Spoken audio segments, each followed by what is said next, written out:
আসসালামু আলাইকুম আমার প্রিয় বন্ধুরা, নিয়ে আসলাম আজকে আরেকটা ভিডিও আপনাদের সামনে। কবুতর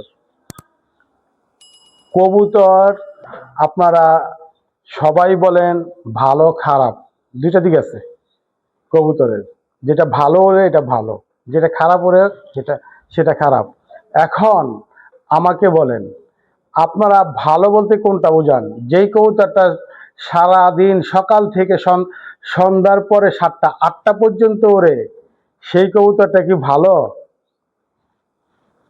না যে কবুতরটা বিকেল সকাল 6টায় উড়ালে বিকেল 3টা 3:30 4টার ভিতরে নেমে যায়, সেটা কি ভালো?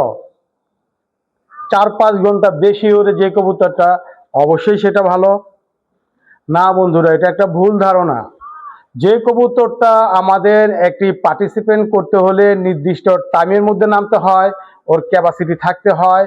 আপনার বাসার ছাদে বা আপনার বাসার নেটে কবুতর নামবে, জাস্ট টাইমে নামবে, সেটা হচ্ছে গিয়া বিকেল সন্ধ্যা 6টার মধ্যে কবুতর নামতে হয়।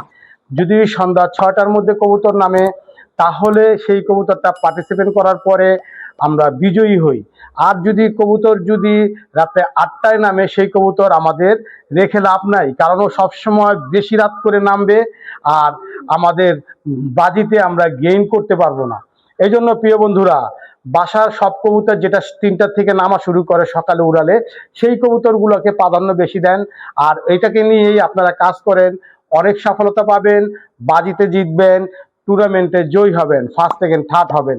কারো কথা শুনে রাত্রে নামে 8টা 9টা 10টা পর্যন্ত কবুতর ওড়ে, এরকম কবুতর নিলে কখনোই আপনি সফলতা পাবেন না। কবুতর উড়াতে হলে অবশ্যই সবগুলো বৈশিষ্ট্য আপনাকে দেখতে হয়। সব বৈশিষ্ট্য যদিও আমি আজকে এইগুলো নিয়ে কথা বলতেছি না, আজকে শুধু কবুতরের টাইমিং ঘন্টা যেটা, সেটা নিয়ে কথা বললাম। ভালো লাগলে ভিডিওটাকে লাইক করবেন, অবশ্যই সাবস্ক্রাইব করে দিবেন চ্যানেলটাকে, অনেক ভিডিও আছে দেখতে পাবেন। ভালোবাসা রইল।